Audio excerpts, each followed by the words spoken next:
na ito dahil kasama ng pagbubukas ng mga pintuan sa bagong tahanan ay ang bagong pag-asa para sa napakaraming pamilya. Bahagi ito ng mas malawak na programa ng gobyerno na magtayo ng bagong tahanan para sa mga pamilya na naapektuhan ng Philippine National Railway South Long Haul Project.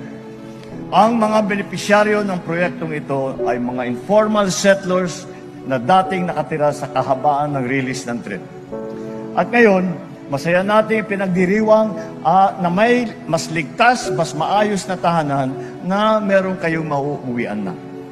Kaya dito sa St. Bart's ay hindi lang basta pabahay.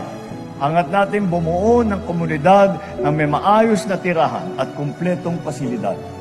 Sa ganitong sistema, mabibigay natin ang mas maginhawa, mas maulad, mas komportableng pamumuhay para sa bawat pamilya.